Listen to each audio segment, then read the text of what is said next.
do we really have to do this? Because we don't want to do that unless we absolutely have to, if it's not going to be game breaking or encounter breaking.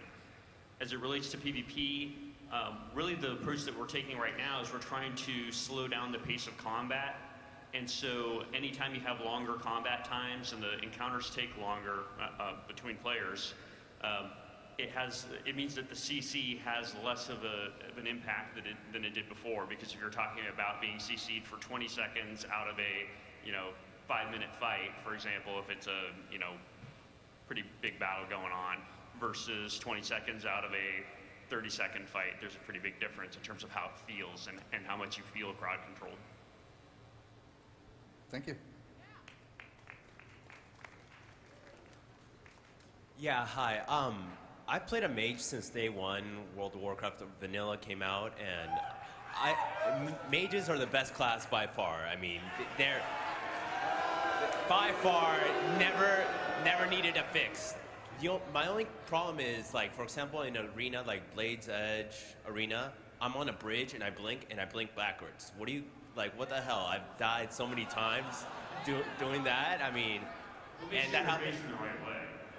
I am facing the right way, But like, if you're in a specific spot and you blink, you just kind of teleport backwards on top of a rogue or on top of a warrior. So, I'm kind of stuck there. And, well, have you guys ever thought of fixing that?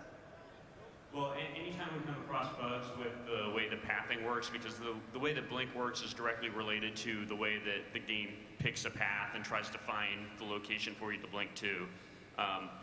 Anytime we find bugs with that, we try to kill those bugs. Anytime we also find problems in the geometry of the location you're talking about, like in Blade's Edge, then we try to fix those geometry to not cause problems like that. Sometimes there's a little hiccup where things don't line up quite correctly, and that's what causes the problem. So anytime we can find that stuff, we do want to fix it. If you can send in the exact location that you have trouble with, then we'll take a look at it. But I think it is interesting that you started out talking about how awesome you were with your mage, and then led into how you die. So, pro. Good man. Thank you.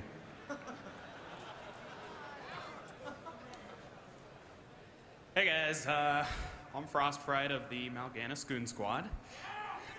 And a couple months ago, I probably would have been up here nitpicking about some minor issue with the Death Knight, but I just want to say, you guys got it pretty much perfect in Cataclysm. They look really great. Yeah, exactly. Time to go. Yeah. But so I decided to ask a more fun question. The Lich King has a lot of really cool abilities that, Death Knights could probably use. Have you guys ever put any thought into maybe giving us, Defile or Infest?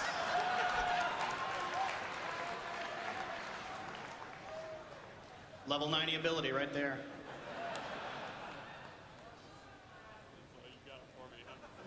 Thanks.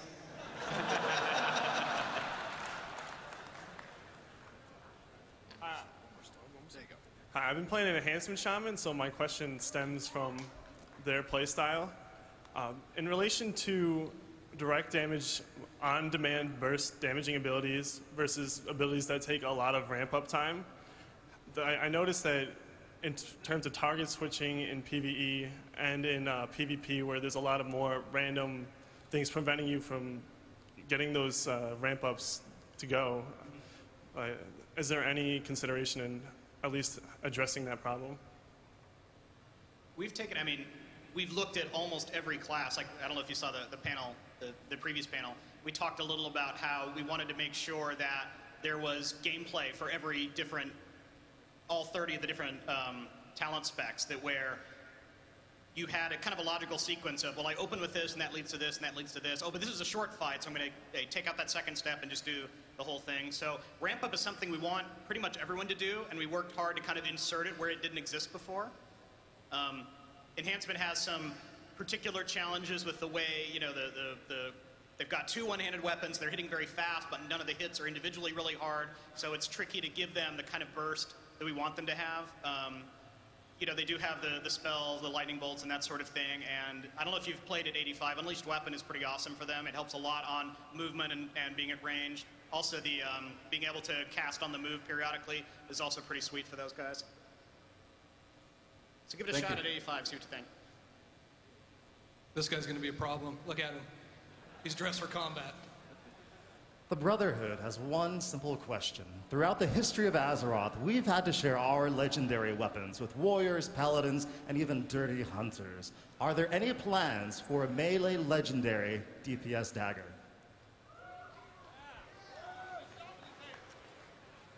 I can't say that we have a specific weapon that we're working on right now. We'll definitely keep that in mind. One of the things that we think about when we create a legendary is we do want it to get used by a variety of different classes because we don't make legendaries very often. And if we're not going to make them very often, we want them to be usable by a lot of people when we do. So it's a little bit dicey to make a dagger since it's kind of narrow in terms of how many classes can use it. We decided on a staff yesterday, by the way. Just letting you know. Sweet.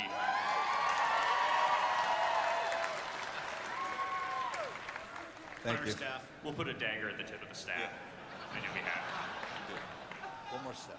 There you go. My rogue has been a unique glaiver since Burning Crusade, and I was wondering if I would still be able to get in Cataclysm.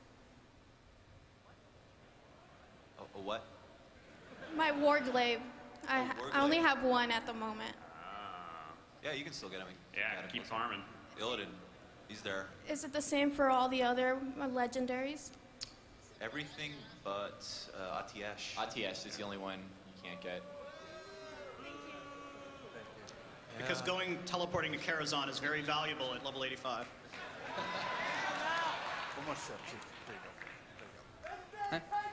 Hello, Kairos of DPS from Scylla. I just have a question about Avenger Shield. It seems like it's trying to do a little bit too much. It's using single target, AoE, you get your silence, your daze, you can glyph it for more single target and use it to fill dead space in your new rotation. I was just, on top of all that, it also interrupts. Is it possible to move maybe the interrupt mechanic onto a separate ability for prot paladins, as that's an ability that prot paladins are the only tanks that don't have an interrupt?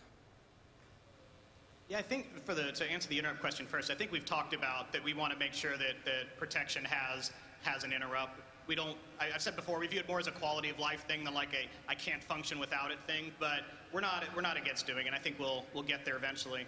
On the Avenger Shield question, we were purposely trying to kind of use that as a showcase for the new glyph system, where the major glyphs in particular are there for utility, and you can kind of decide I want to apply this major glyph here or not. The daze on Avenger Shield is very useful in some situations, PvP for example. It's not always useful when you're trying to pull things towards you and you don't necessarily want them dazed. So we're trying to see if the glyphs feel cool there, and we could be wrong and they feel like a burden that you're having to swap them around all the time. Sometimes with abilities like that if an ability is too narrow, it can be a little boring because there's all like the right and wrong time to use it.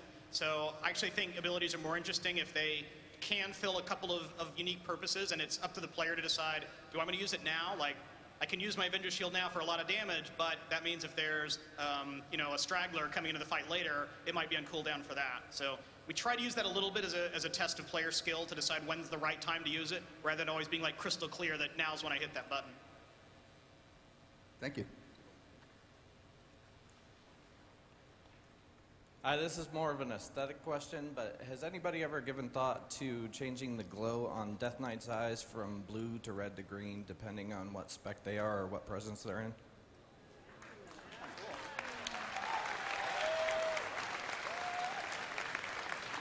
Alex probably has something to say about that because the eye glow color has different connotations.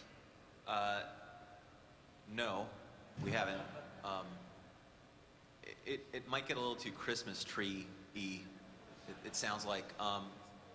We like that there's some consistency there, I think, from just a gameplay perspective. When you see the blue eyes, whether it be on an NPC or a PC, it reads Death Knight, death. So, but Chris, anything to add here? We could talk about it. No, I mean, I think that, green, red, those things have very specific meanings in the game as well. Like, you don't want it to read a spell. And if you you start getting into those categories, it starts blurring those lines. So yeah, I mean, I agree that we like it. We feel like it represents that class very well, and it's probably something we won't change. Right. For example, we generally use red glowing eyes to represent demonic. So we try and build that sort of easy distinction so that if you see a character that's got red glowing eyes, you know there's some sort of demonic influence versus the blue glowing eyes, you know it's got scourge influence, that kind of thing. Thanks. Thank you. Hi, I have a question about Kata PvP design balance. With potentially all class specs getting a spot in rated BGs, can arenas finally be balanced around comp instead of viability for each class?